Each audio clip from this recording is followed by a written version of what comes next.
to Footy to Tasty Tuesdays, and tonight I have my two co-hosts, Balaji and Brooke, for Two Guys and a Girl. Hello. So we're coming to all sorts of interesting places today. Yes. So Brooke, what have you been up to? Paving, moving sand and paving. I've never paved before, but a gentleman called Pete had all the right tools, and just made it easy. But yeah, glad it's finished though. Knees are sore. That's feeling it. It's funny, isn't it? Like, I've found so many times in my reno work how often, like, our spirituality work and things like renovations and building and all of that sort of stuff is actually very similar. So like you said, when you have all the right tools, the job is so much easier. Yes. The things I think about at the top of a 7-foot ladder. Yeah, I need to get a good tool belt. That would be handy. It certainly does help. Or just a good pair of cargos. big pockets. Oh yeah, that's it. Hoodies with the big pockets, and then every time you look for something, it takes you half an hour to find it, and you get down the ladder, and then you look for it in your toolbox, and then I can work out that it was in your pocket all the time. I'm regretting having this picture in my mind of you now, Brooke, in these tight shorts with your big tool belt on and in a singlet. Oh yeah, I can pull that off. Yeah, not shaving my legs though. I can never erase that image from my mind. All right, I like it. Burnt in there. Wow. That's it. I'll give you healing for that. Get rid of it. Awesome. I always accept healings. Healings are good. Absolutely. I got to have one of those today. I did a buzz swap today. Yay. Happy nice. Yeah. It's been I'd come down for one of those. Hi, Cindy. Yes. Require Hello, a buzz Cindy. swap. I can't see anyone. Hi, Cindy. Hi, Amanda. Oh, Apparently, sorry, No Amanda. comments, no nothing. No. That's what happens when you're on your phone. Yeah. So Amanda said someone needed to swap a shift at work tonight, so she'll be able to watch from the start. How good is that? She's hello. Yay. Awesome. Good stuff. Beautiful. And Matt, what have you been up to today? Well, I've been removing people's junk for them and getting paid to do it. So happy days. Fantastic. Driving Did you around see with a little anything truck fun and- today? I saw beautiful blue skies. I saw birds. I even saw a black cockatoo, which I was very happy to see down at Port Wollonga. Yeah. Used to see them all the time when I lived at Old Ranella. Big flocks of black cockatoos, and it was just the one sitting in a tree near this place where I was removing junk from, and just heard him, looked up, and there he was sitting in a tree. So very happy. Love the black cockatoos. Beautiful feathers. Beautiful.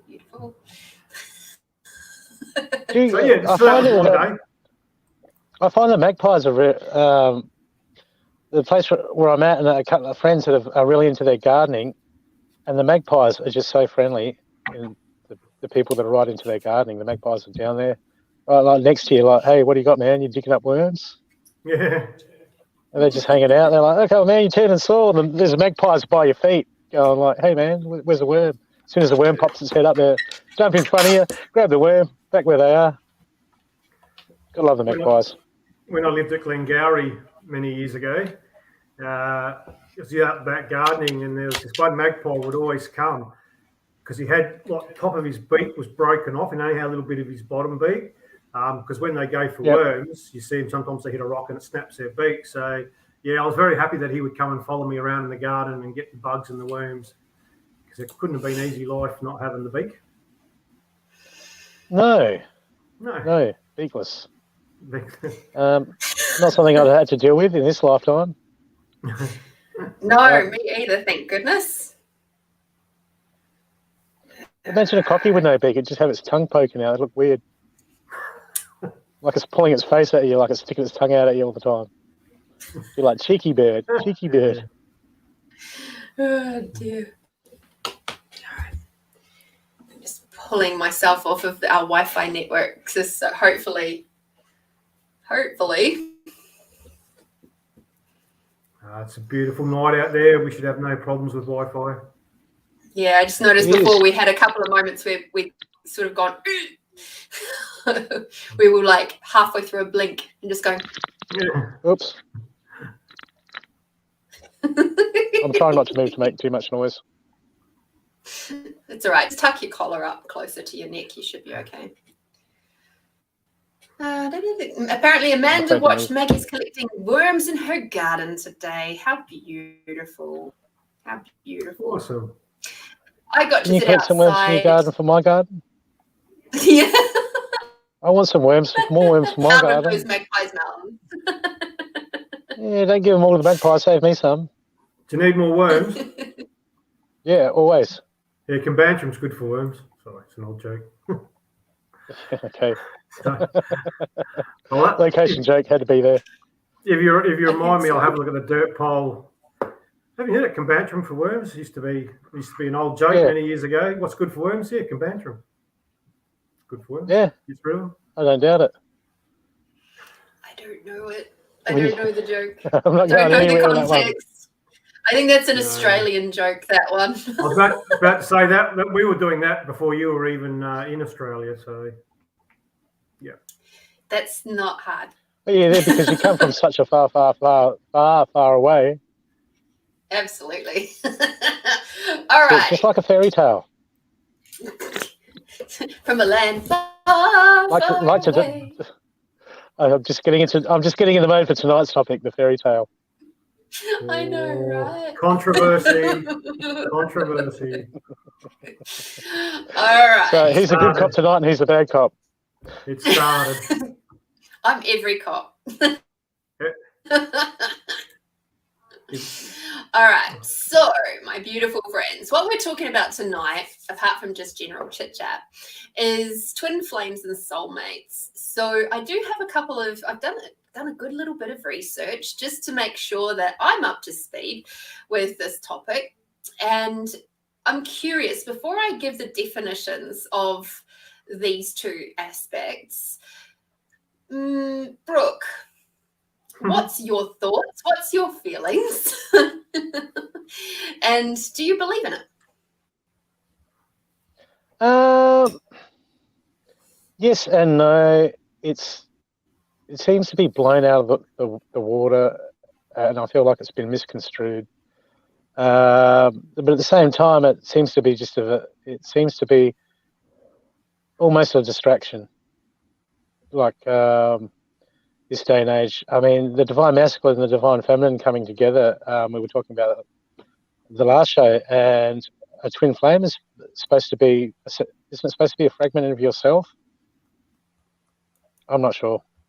It's supposed to be like the opposite of you, or the other half of you. So whether it's just another soul shard of you or not, but I think a lot of people there's so much stuff out there, and I do feel that a lot of people play on it, and they get people sucked in, and I mean, there's heaps of discussion. You can go on it, but I'm a yes and a no. So I hope that helps for twin flames. Way to sit on the fence. Oh yeah, absolutely. Don't worry, it'll unfold. And twin flames, Balaji, what's your thoughts about twin flames? Okay. Yeah, I like most people, when I first started off down the spiritual path, I got all excited when I started finding out all these things. And I think it's been something that's been used maybe not the right way. Now, I was almost going to say, I'm going to do a Brooke and say yes and no, because I'm not 100% convinced either way. And like I say when I talk about stuff in my drumming workshops and stuff that I do with Sound of a Kuhn, is I always tell people to go away and sit with it, meditate on it. You know, don't just take what I say as gospel or as truth, because that can change depending on where the person is. And I've experienced that myself. Some things I didn't believe in, and I've done a complete 180 on it and changed my way I think about things. So I'm not going to give a definite answer, but we have 12 aspects of ourself. So, and not all of these are on planet Earth. So we have aspects of ourselves in other dimensions, realities, planets, in different life forms. We're not all in human life form. So I guess a bit like what Brooke was saying was, you know, a twin flame or a twin soul could be another aspect of ourselves, because we all come in female shape, we all come in human shape, male. So we do the male and the female life form. Sorry, and like I said, and we have off-planet embodiment. So we're not always in human form, or what we call human form. So for me, and I've had that with past partners in my life where people go, oh, you're twin souls, you're twin flames, and one woman in particular, like, and I had this from different people, was that like when we sat together, like our auras just become one. So I'm not saying that's a twin flame or twin soul, and again, she could have been another aspect of myself. When I was learning Reiki 1 and 2 and the masters in the early days, you know, we'd actually project and meditate on seeing other aspects of ourselves. And one aspect I seen of myself was, I believe he was a Buddhist monk. He was on one of those pagodas in the mountains, and he was sitting and meditating. I was only allowed to see him from the back, but not the front. But during doing what we were doing and the training we were doing, I have no doubt that he was an aspect of myself. So again, I'm not going to say 100%. I'm going to say that I don't believe in it, because it can depend on how you look at it. Is that a good answer, or is that I'm doing a Brooke and sitting on the fence? It's an answer. It's an answer. Yeah. The thing with this There's is nothing that, wrong with sitting on the fence. Yeah, exactly. Your bum might hurt eventually, but yeah, you know, and like I said, it just depends on how you feel about it. But you know, there's a lot made of it, and I think probably too much, because I did that for years. I was searching for my soulmate. You know, walking the Camino in Spain, I was searching for my soulmate, and you know, traveling around the country in my van and living out of my van. I spent a lot of years searching for my soulmate.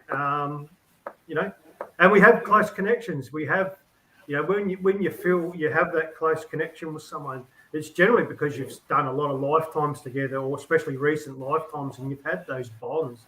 You know, it's like that thing where you can walk down the street and you'll see someone, you don't even have to know them, and you just go, whoa, and you cross the street, there's just something. So we carry a lot of that with us too, from past lives in our auras and karma and stuff. Sorry, that is diverging a little bit, but yeah. I just don't think there's a clear right or wrong answer. I agree. And this is part of why we're having this conversation, because and I'm in agreement with both of you guys, and in a lot of ways of that there is people out there that like to use this stuff for manipulation. They tend to be narcissistic, which is lovely, and they'll go, ooh, I know this person's a little bit into the spiritual stuff. And so if I say that I feel like you're my soulmate, they'll be convinced of that. And then, boom, you know, they're in the web. And that comes down to the other person who's maybe not being as astute, aware, discerning, all of that sort of stuff. But a narcissistic person will definitely pick up on all of those aspects as well, and know that they can try this shit on and get what they want. So I do agree with you guys that there is some elements of this that have definitely been blown up. But with my research and also looking at it through the lens of the research and people's opinions about what they are, I will get to that in a moment. First of all, we've got Cindy said she was scratching her head at Brooke's answer. And then Amanda said, all answers are good. That's how discussions are formed. I agree. Cindy said most people have their own perception of twin flames and soulmates. And we can have many soulmates, but they come in many guises. And then Tracy said hello. Hi, Tracy. Ooh, Hey, Tracy. There's a chat. So yeah, I absolutely agree with all of that as well. So in the definitions that I discovered, so what Brooke hit on with the twin flame is that the general consensus from the research that I did was that a twin flame is an intense soul connection with someone thought to be a person's other half, sometimes called a mirror soul. And it's based on the idea that sometimes one soul gets split into two bodies. One of the main characteristics of a twin flame relationship is that it will be both challenging and healing. And this is due to the mirroring nature of a twin flame. They show you your deepest insecurities, fears, and shadows, but they also help you to overcome them and vice versa. Your twin flame will be equally affected by you.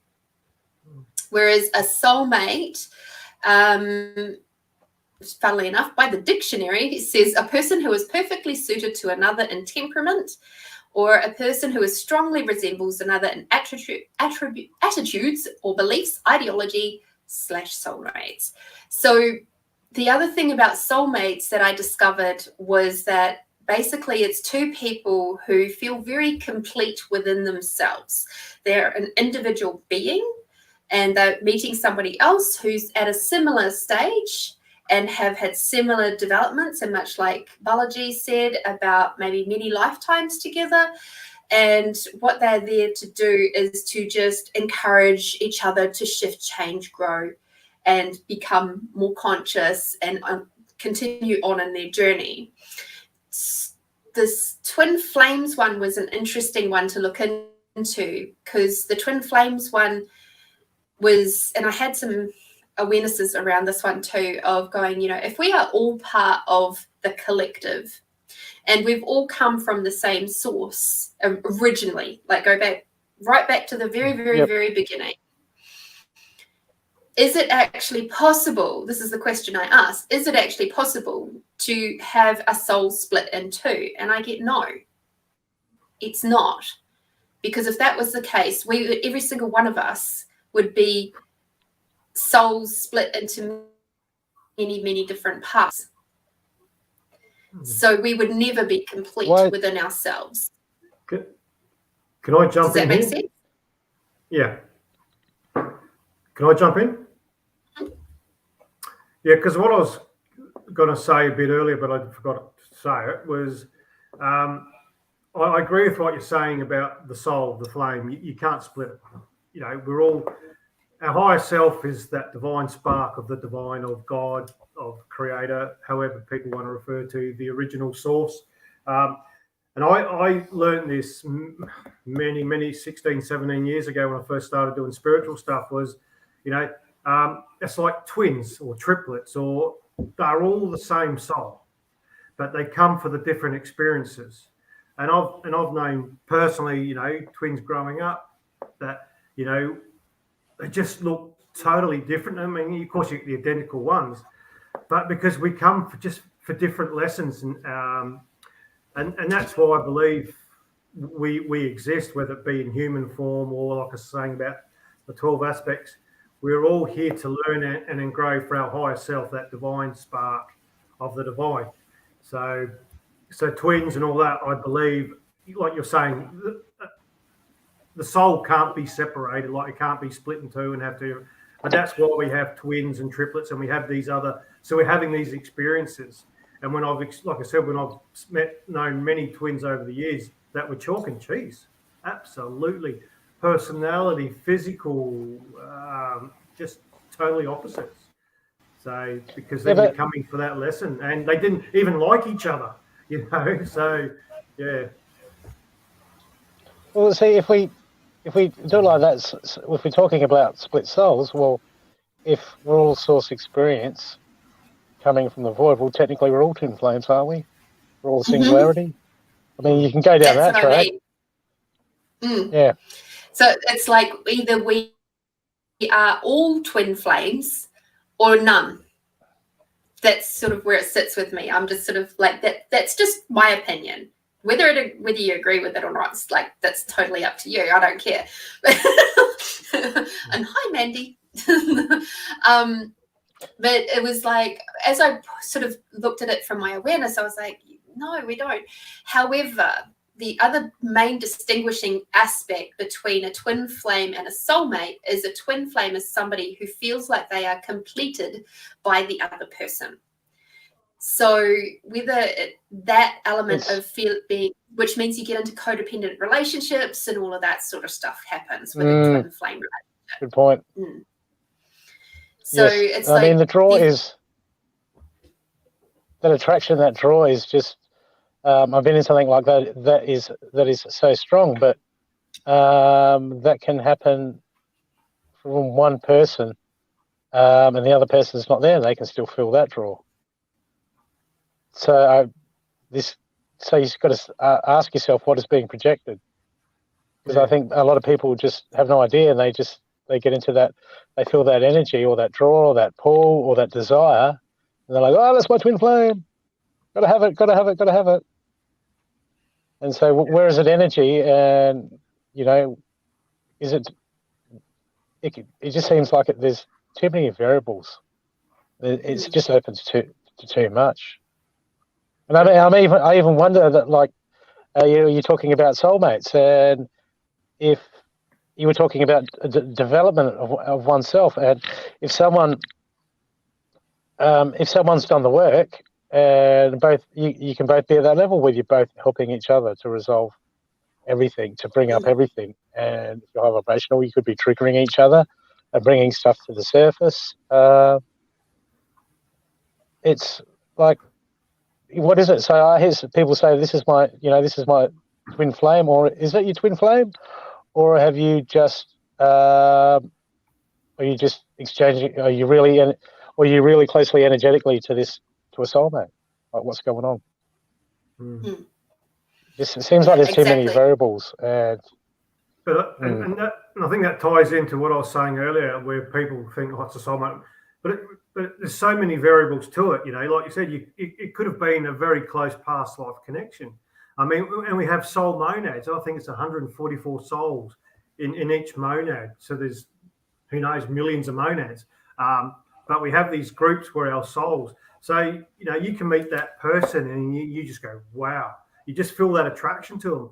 And it's quite possibly it's someone from your soul monad, because you have that recognition, because you come from the same group of people. So if I'm not explaining this clearly enough, please let me know, because I don't want to go too much into it. But like I said, with the soul monad, there's 144 souls from memory in each monad. And you can imagine there's, who knows, maybe billions of souls. But anyway, so, and when you have that recognition, people I think can go, oh, it's a soulmate, or it's a twin flame, when it's quite possibly just someone from your soul monad, or again, someone that you've had really powerful past lives with. Like my I won't mention names, but my ex-wife, we had many, many, many lifetimes as husband and wife, and we cleared the karma in this lifetime.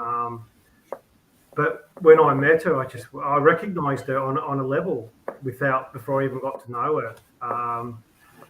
And for a while, I even said, I think you're my soulmate. And I don't believe that. But we'd had many lifetimes together, and we had a close connection, and didn't quite work out in this lifetime. But that's the way it goes. But got my beautiful. Define soulmate. Yeah. When you think about it, crossing paths and souls, to me, that's learning lessons. My higher self. Most of them are soulmates. Just about all 90% of the relationships people have would all be soulmates. Yeah, whether it be a season, a reason, a lifetime, lessons. All right, I've got another definition for you. That's a simplistic view there, Brooke, but yes, I agree with you. Yeah. I've got another definition of a soulmate. So think of a soulmate as someone cut from the same energetic cloth as you. A soulmate is about a love connection, but also about a connection with someone who accepts you and knows you. Soulmates are often described as a strong connection between two people that can be romantic partners or friends. So I was like, okay. And then I learned a new thing today called a karmic soulmate. Have you ever heard of one of those? Because I hadn't until today. I think I've dated a few of them. Yeah. But as soon as that dropped in, I was like, oh, that relationship was that. Okay, I understand now. So obviously, with a karmic soulmate, what happens is you've had some relationships in the past where maybe it hasn't worked out to be quite so nice. And so you've brought that karma through to be worked out in this lifetime. So what Balaji was saying about his ex-wife, what if that was actually, she wasn't wrong by saying you're a soulmate. It's just that she didn't put the karmic on the front of that. Yeah. It was a karmic soulmate. You know, that might be more true for you. Yeah, I just like to jump in with that because I actually like that because, again, through meditation, doing work with Cindy, well, that's Mick's wife's name, and things like that, you know, that's how we knew we'd spent many lifetimes together as couples and probably reversing the roles with male and female and all that. But that was just my so strong, that intuition. And more of it come through after we'd divorced was that's the way it had to happen. Obviously, it was an Akashic agreement. It was a soul's agreement between us. So that really resonates with me, Lorene. That does really resonate with me, what you said. Karmic soulmate. Yep. Mm-hmm. Yeah, because we're karma clear and we've done it. Yeah, and we've done it. Yep. Yeah. Awesome. So just jumping back into the chat, we've got Tracy was also thinking, who the hell came up with twin flames? Cindy said that she's read that Hallmark. Hallmark. So read that souls recognize each other from previous lives. I definitely agree with that.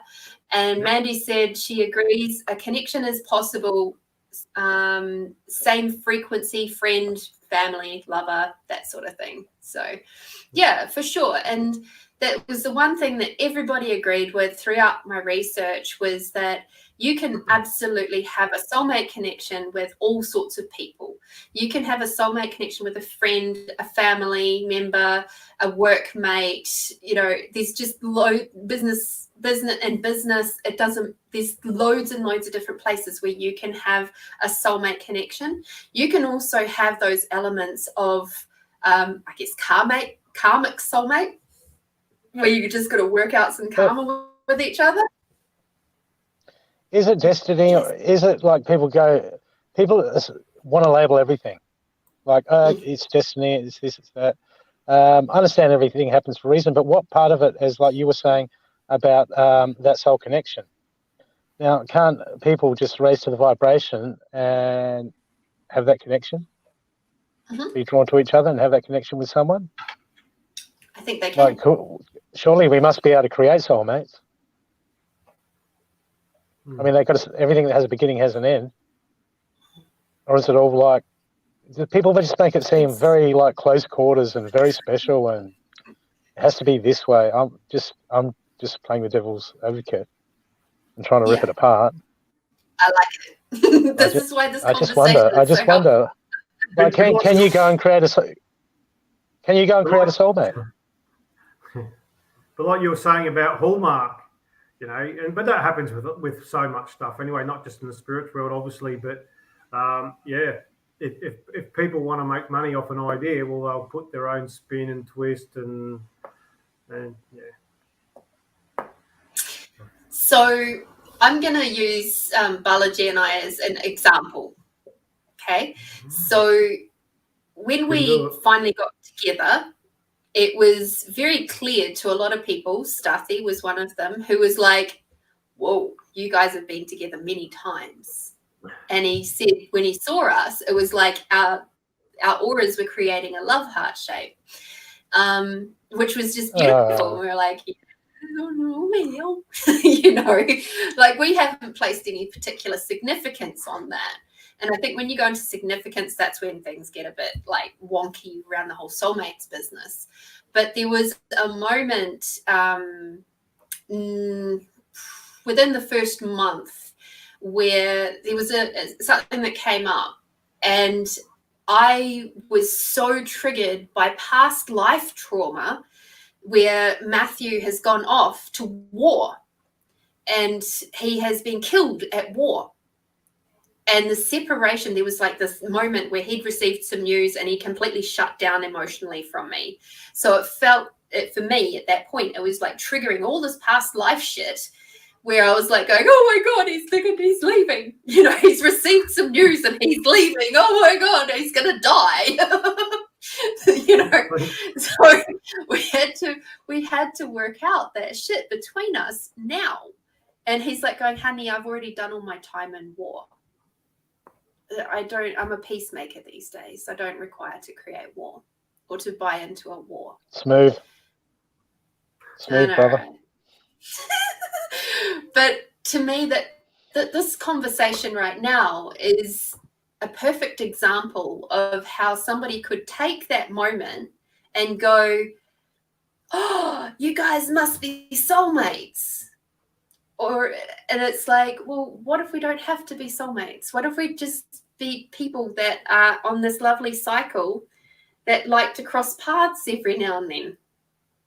And what if this particular lifetime, which is a lot about healing, this isn't about fighting war. This is for us, especially in the rooms here, in this space where, you know, including the people in the chat, where we have created a space with so much healing. We are removing all of this trauma, all of the heartaches, all of the drama from our worlds this time. We're not having to fight for our right to party. But so opening that soul to that connection. Yeah. You know what I mean? Like opening, people go, because, you know, like everything has to go external. Everyone, you know, they try to look external for everything instead of going within. And I just think the whole soulmate, I'm not saying no to soulmates, but everyone's like, oh, I have to find a soulmate. Like that's external completion. You know what I mean? It's always something apart from anything that leads you anywhere apart from going within and knowing yourself. It's just, I'm not saying it's a distraction, but I find a lot of spirituality, they try to lead you everywhere else but within. And I find that very dangerous. And I think even the soulmate in the Muggle, you know, the Muggle world talks about it. They're, you know, really big on it. It's like, oh yeah, the perfect relationship is a soulmate. They wouldn't even know what a twin flame is. Usually short exhaust on a Harley that produces a twin flame. But I think I'm almost saying that to a degree it's a loaded terminology this day and age, the way people use it. It's just totally loaded. Yeah, I absolutely agree. And the other thing that to me is, and agreeing with you around that is because people are so busy looking outside of themselves and not looking at the healing within, which is why I'm not including the people in this space that's listening to this right now, because they're probably not on that wavelength. But there would be a lot of people that would be still in that space, like you say, of constantly looking outside. They're looking to their gurus, they're looking to their teachers and their mentors and their facilitators, and they're looking to everybody else for awareness. They're looking to their tarot cards and they're looking to all those external sources rather than actually coming right back here and learning the tools, like we said at the top of the hour, learning the tools of how to tap into their own intuition to know what is true for them.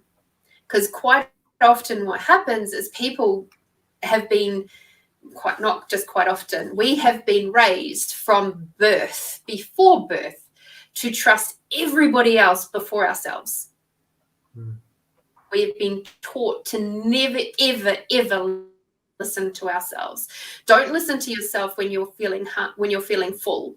You have to listen to your parents, because your parents know better than you do about how full your belly is. Don't listen to yourself when, your parent is trying to push you to go and kiss that auntie or uncle who feels yucky to you. Because you have to be polite. You have to be the good child. But energetically, you know that they're dodgy fuckers and you don't want to go anywhere near them, right? But you're told to devalue yourself over and over and over again. And then the parents then divert their knowing to their doctors and their physicians and the teachers and the politicians and the lawyers and everybody else before themselves. And this has been going on for a very, very long time.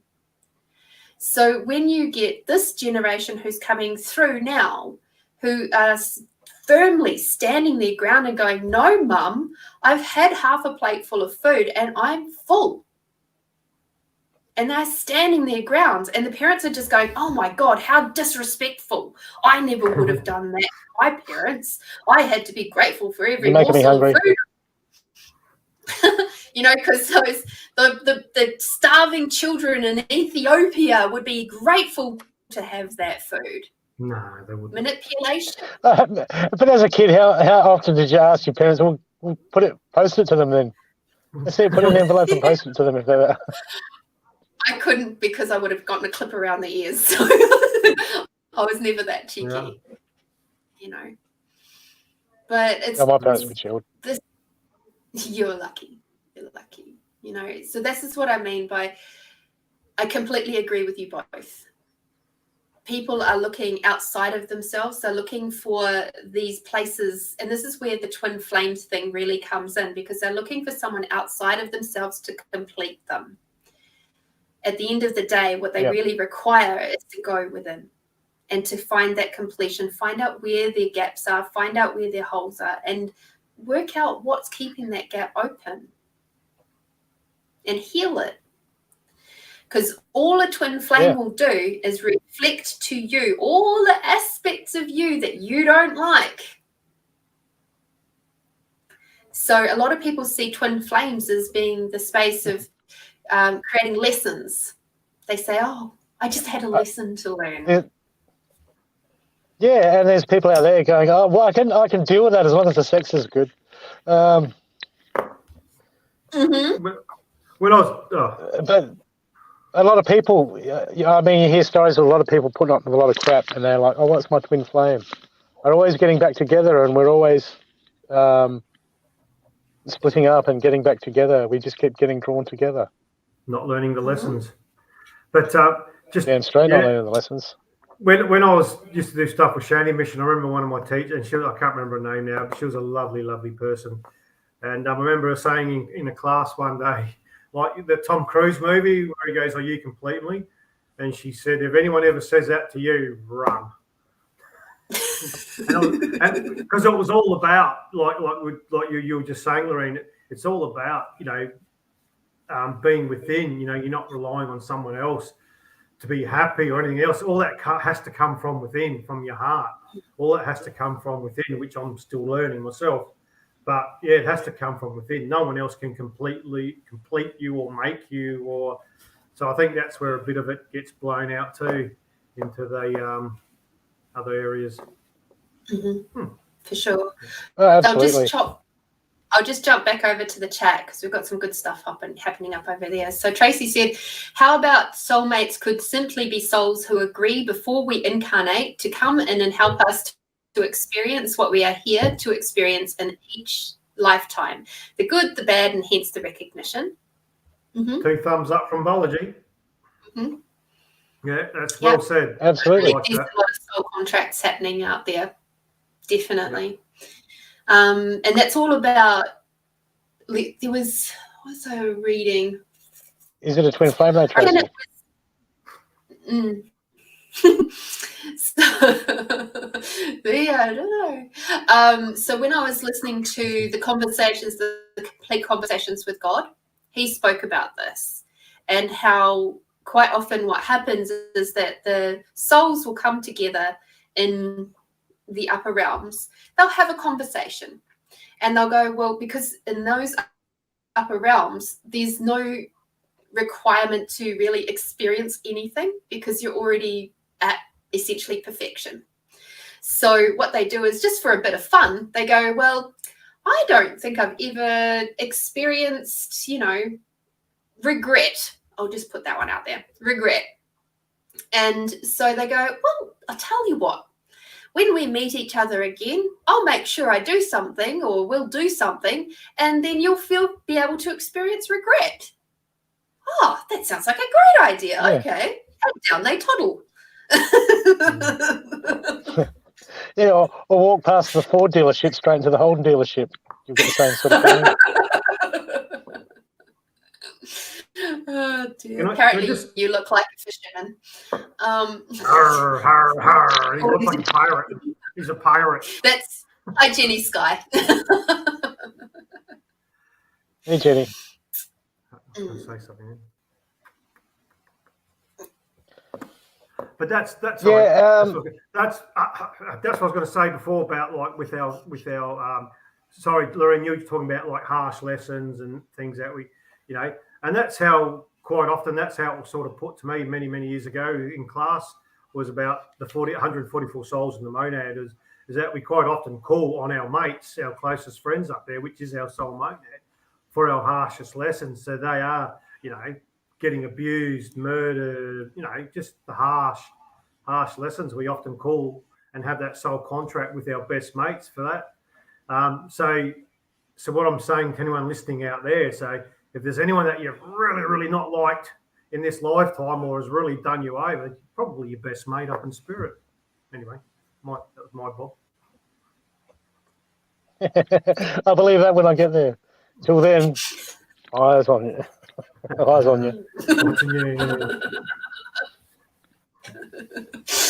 Yeah. But Brooke, see, that's the problem is, I was going to say, look, soulmate or twin flame or not, it gets back to, well, apart from getting to know yourself, is it gets back to relationships. And, the dynamics of the relationship. Inner work, I mean, the human, if you call it survival, but it's when you just look at relationships in general, and when you become extremely spiritual, it's like it seems to be a beginner thing where they're like, oh, when am I meeting my soulmate? When am I meeting my twin flame?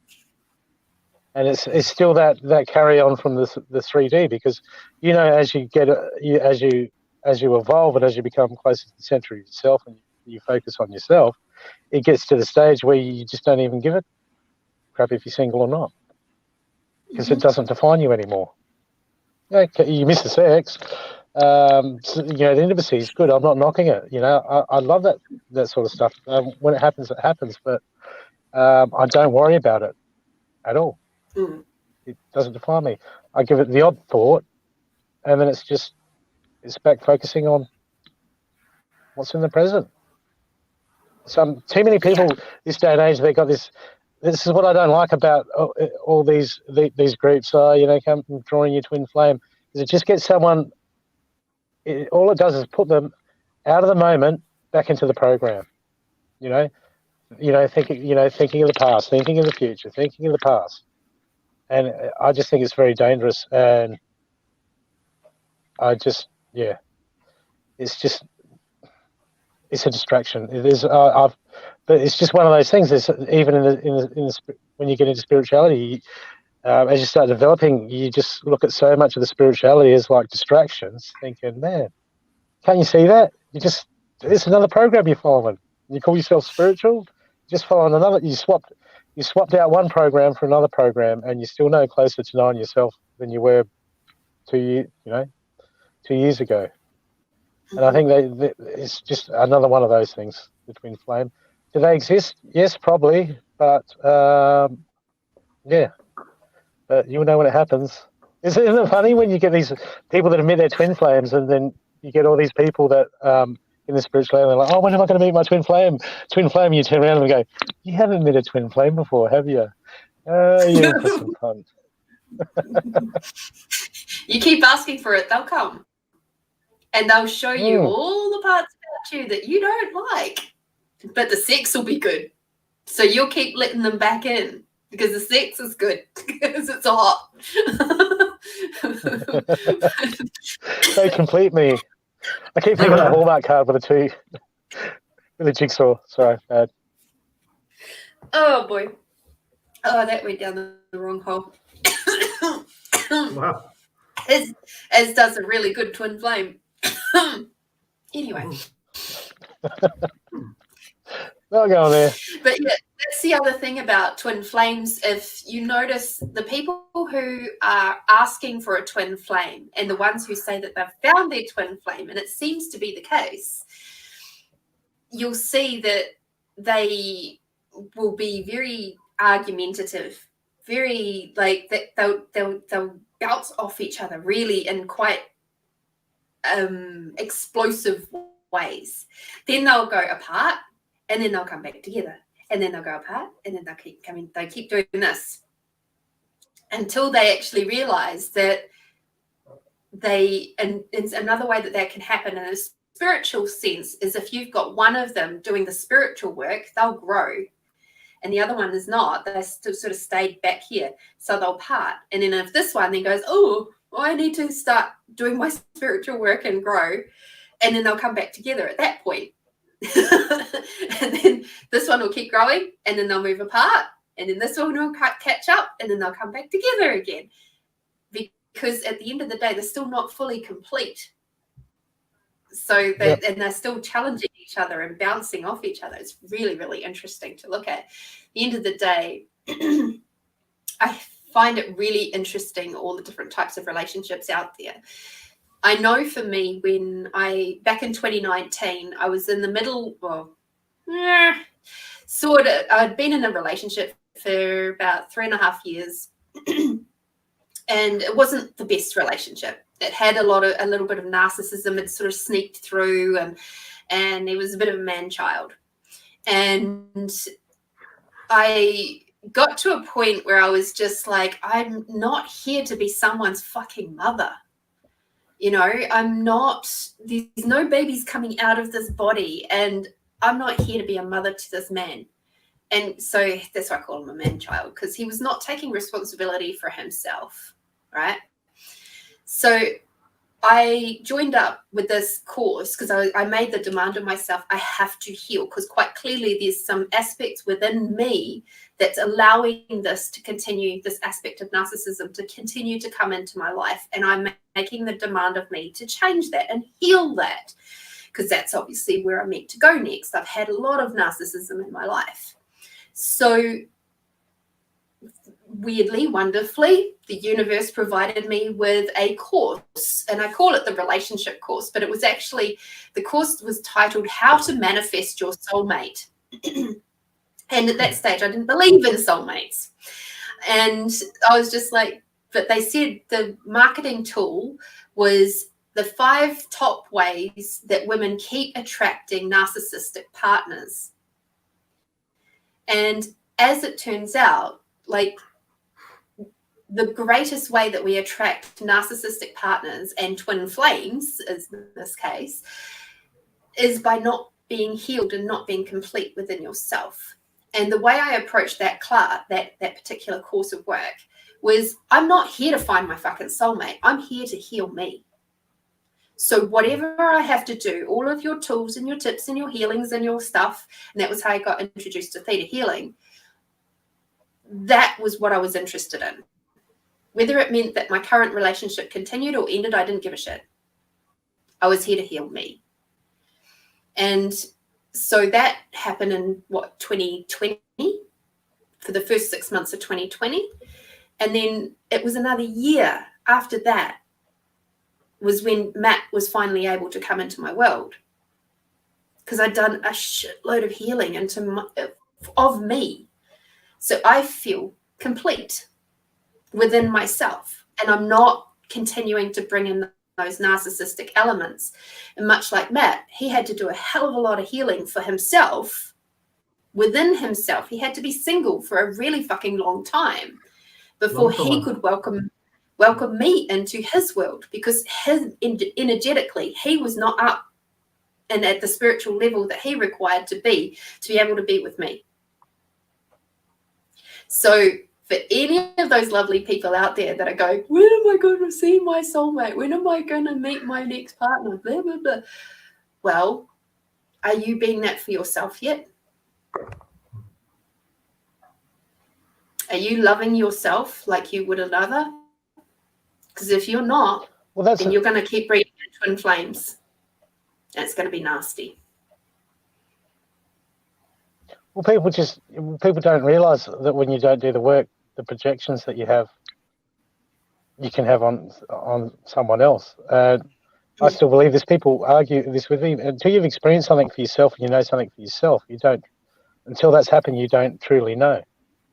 Until you can forgive yourself and truly love yourself, how can you forgive and love someone else? I mean, we do as much as we can. But what I'm getting at is to the true depths, to the unlimited depth, you have to learn that for yourself and do that for yourself, to know it for yourself and understand what it actually is. Because people go, oh, no, I love my kids and all that. Yeah, well, you do to the level that you know, but you still use manipulation. You still project on them.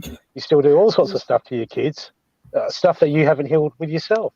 And we do this in partners. We do this in all relationships. So it's just, we've got to do that. We've got to get to that depth and understand. Like people only know stuff to the level that they've done it they understand to themselves, regardless of that's pretty much everything.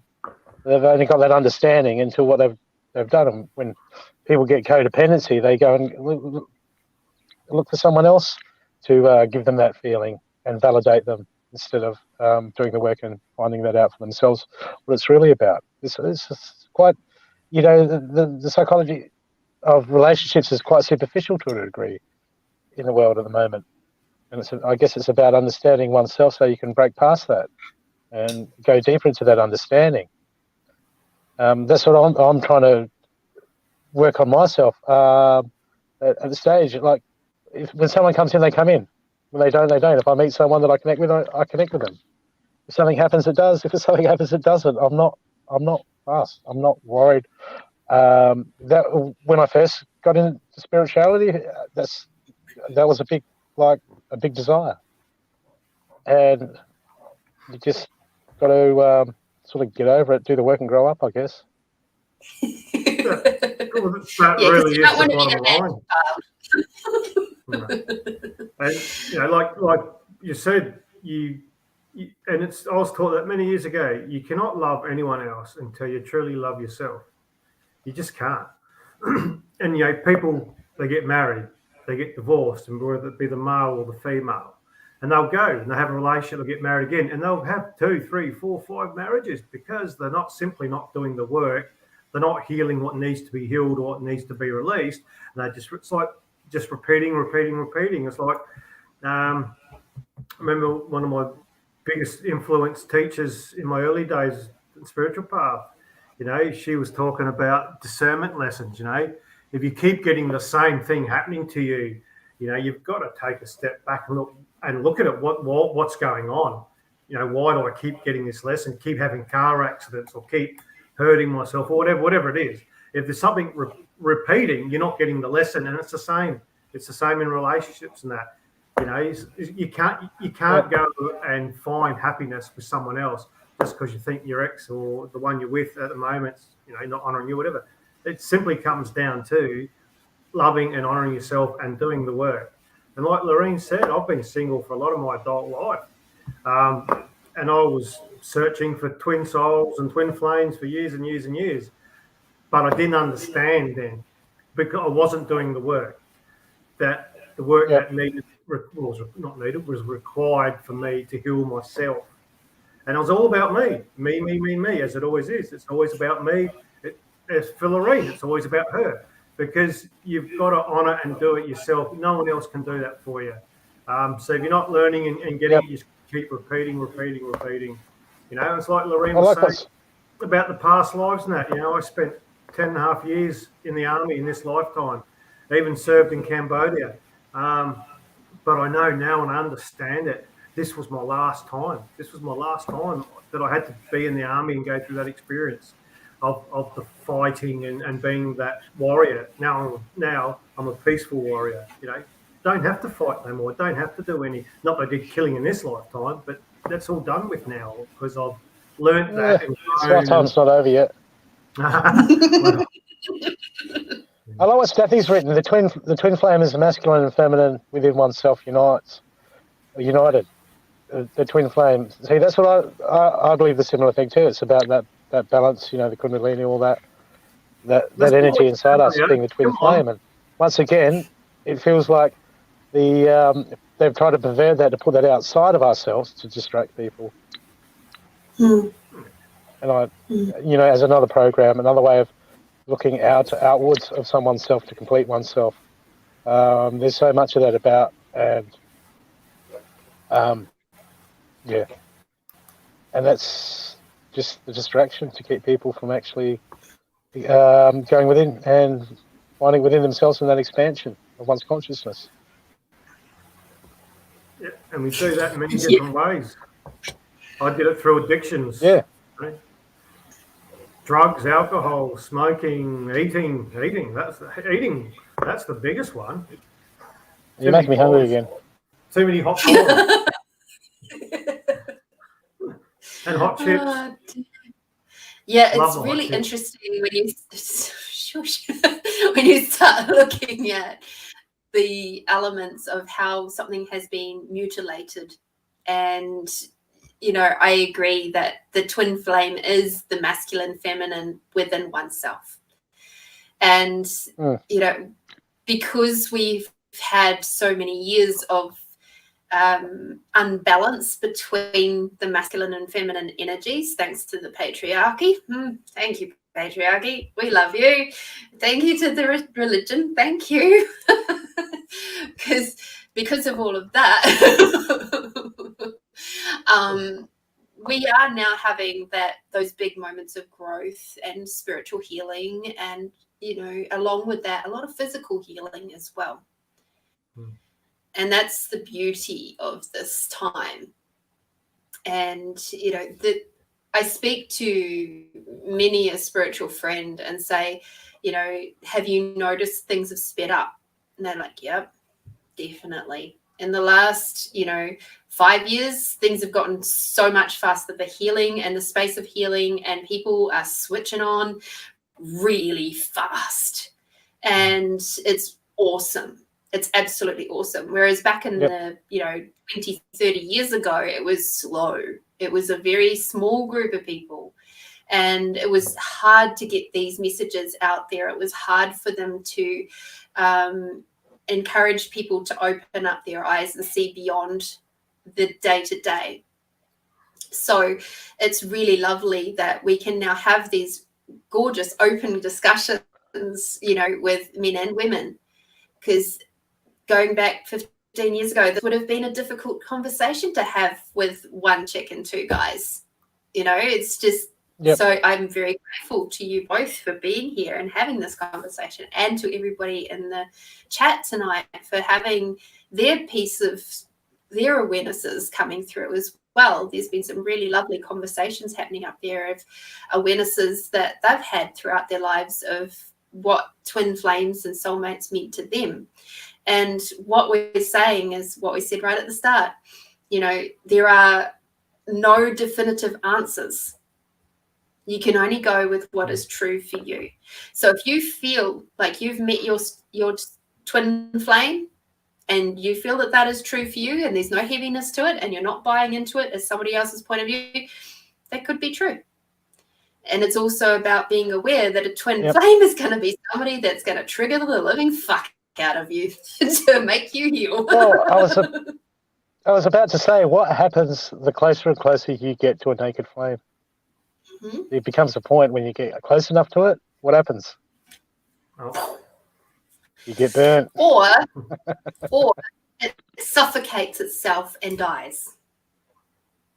If it's got no more fuel, it suffocates and dies. And that's what happens in twin flame relationships too. No more fuel. Bye-bye. So it's interesting. Mm. Next twin flame. Next level of healing. But at the end of the day, if you're willing to get really brutally honest with yourself, within yourself, there won't be a requirement for you to do that healing via a relationship. You'll be able to do this from within, and you'll be able to do this with using, if you have to do those external sources, you can do that outside of a romantic relationship. You can use all sorts of situations, with friends, with people on the street, with workmates or co-workers, or the people on the TV, watching TV programs, whatever. You can use all of those things to watch for when you are triggered. Because whatever triggers you now belongs in the past, right? It's something you haven't healed yet. So if you haven't healed it yet, this is where self-responsibility comes into play. And you got to look at that and go, well, shit, that's triggering me. Why is it triggering me? It's triggering me because da-da-da-da-da-da-da-da. Okay, well, I'll use my tools and fucking heal it. Then it won't trigger me anymore. And then I can just be an allowance for that. And it's no big deal. And if you don't, because if you don't do the work, then you might see people go, it's all destiny and everything, and everything does happen for a reason. There's no coincidences. I understand that, but how many have we missed out on because people haven't done the work? So if you want to meet that person that you can spend the rest of your life with, the quicker you do the work, the quicker you're going to meet them. Mm-hmm. Absolutely. And I know for me, when I stopped focusing on, whether they would drive and, I never really focused on what car they drove or whatever, blonde hair, blue eyes, all of that sort of shit. When you move away from that and you start looking at what are the attributes, and this might be a conversation for another show actually, what attributes that you would like to have in a partner. And then you look at that list and you go through it and you go, well, how many of that is mine and how many is that from someone else? How many of those are societal things or points of views? Get rid of all the shit that's not yours and then have a look at your list. And when you have a look at that list, you then go, okay, well, am I being that? Have I chosen that yet for me? Am I embracing that? Am I honoring myself? Because if you're not doing that, then what you're going to get is what you're not being. Does that make sense? So that's, again, that's that list of self-reflection. It's that moment of doing that healing for self. Because, then you can search out the people that can help you with those tools and to do those healings, whether it be, a one-on-one session with me where we go into the theta space and we do those past life regression works or anything like that. You might go for a sound healing with Balaji. You might go for a Reiki session with Brooke. All three of us have completely different tools, but every single one of them have gifts in being able for you to heal you. Because at the end of the day, we don't actually heal you. We might guide, we might inspire, but we do not heal you. You heal you. And that's the gift of what we do. Facilitators. Yeah, 100%. We just loosely use the word healer because it helps people to go to the right direction. I was going to say I'm a tool, but I better not be misconstrued. I'm a tool. Sorry. I think we're all tools. That's it. We're the channels. We're the facilitators. We're the, We're the one that uses the tool, not the tool. My mind's going some places. He's down in the gutter, man. He's down in the gutter. Coffee's too strong. Angela said that she had a list. She threw it out. She felt it was too controlled by me. Well, not me, her. And she just let it be. Yeah, definitely. And then what came in? Yeah, I got rid of the list. Oh, damn! It's everything I had on my old list. Didn't have it on my old list. Shit. Yeah, because I know for me, I had a list, and there was a couple of partners that I had that actually had just about everything on that list, and it turned out to be terrible. And I was like, okay, so what's up with this list? Why is it not working? Well, it worked, but not in the way that I thought it would. And it was because I'd missed some crucial pieces off of there. Number one being that now that I was on my spiritual journey, because I wrote it before my spiritual journey was really kicking off, is the number one priority for me for this new list was, because of course when we write things down, that's even more potent, right? So my new list, the number one priority was that it had to have somebody who was on their spiritual journey and had been on it for a long time and a lot longer than me. That was my number one priority. And all the rest sort of came down after that. Yeah. Oh, hi, Carol. She says, hi, everyone. Blessings from the UK. Welcome, welcome. Tracy said she did the same. She forgot emotionally available. That's always a have. Oh dear. Oh my goodness. I'll work it out on the fly. So Starthy has the point of view that a twin flame is the masculine and the feminine with oneself united. And then he said something else about where are you? Where did you go, Starthy? I read it. There it is. Masculine spirit and feminine body, which is interesting. It's an interesting point of view. I think that's both, but that's just my point of view. I guess it depends which nightclub you hang out at. Yeah.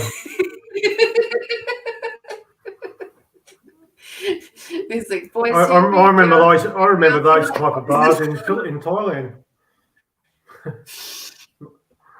Oh dear. So yes, anyway, thank you everybody. It's we're just over the hour now, so thank you everybody for coming to play. I don't know that we got to the end, that we dug down any further, but we've had a very vibrant conversation around twin flames and soulmates, so that's really fucking cool. So Brooke, what have you got coming up in your world over the next month? I've got Soul Focus on Monday. I've got someone booked in. Just my normal. I've got Thursday reading show. I've got feels like Sunday on Sunday, and I've got a More Than a Reading show Monday night after Soul Focus. Beautiful. And More Than a Reading show, of course, is with our beautiful friend Stuffy as well. Oh yeah. Yep. He'll sort you out. Or yep, just look at you and shake his head, going, "Yeah, I'm leaving it to someone else. This thing needs too much work." Too hard. Yeah, too hard.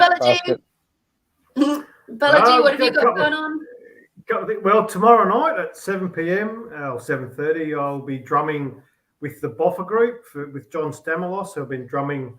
They're called Breath of Fresh Air, so the breathwork group, and I've been drumming with them for on and off for the last 9 years. So I'll be there tomorrow night for the first time in 12 months because of the sea. So that's at the Sophia Conference Centre. This Sunday, I will be at the Queen of Wands Psychic Fair at Clemsey Community Hall, offering mini sound healings and 1 and 2 question tarot readings. And then the big one for me, because I haven't done one for well over 12 months, again, because of other sea things. Sunday, 9th of October, I'm having my first drumming healing session / sound bath at the Queen West Studio in Seaton on Sunday, 9th of October. Bookings through the Eventbrite event that I've set up, and you can find that on my Sound of the Kuhn Facebook page and my Matthew Kuhn personal page. Yay! How does it get any better? Very excited. And can I just add too that when I pull my finger out, I've actually paid for the domain name and the website. So coming soon to a website near you, I'll be doing my website. So it'll be www.soundofthekuhn.com. Coming soon. Nice. He's doing well. I'm finally embracing technology, sort of. I'm getting there slowly. Oh, that's brilliant. And of course, I'll be back on Fridays for Find You Fridays, where I just do my beautiful intuitive readings and healings and chit chats and giving away some tips and tools and, you know, doing little meditations and things like that. So that's for me on Find You Fridays. I've got another lovely little guest coming through next week. Jesus. Oh, I told him to be nice and organised. I didn't organise myself. Pressure's on.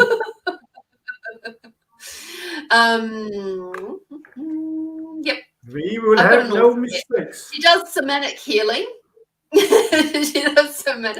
So that's really cool, and I'm really looking forward to having a chat with her because I don't know anything about somatic healing. This is the beauty of this podcast, is it's allowing me to dive into a whole bunch of areas that I've never experienced before, and to find out more about them, which is just so exciting. And to me, it's one of the gifts of doing these sorts of connection exercises and having these different platforms. So yeah. Kira Kiatsu. Found it. Or you could ask your partner, but you know. Do what? Are you going to run this platform for me? No, not shamanic, somatic. Oh, sorry. I got earbuds in, you see. It wasn't. Yeah. We'll just blame the accent, right? Anyway, thank you, everybody, for coming to play. Thank you, Brooke. Thank you, Matt. Thank you, Balaji, however you wish to be called today. I'm very grateful for you both, and we'll see you back next month. And I don't know what we're going to be talking about, but it's going to be something juicy, I'm sure. In the meantime, everybody, get out there, be bold, be brave, be you, do something really juicy, tasty, yummy for yourself, and we will see you next time. Bye-bye. Ciao. Bye, people.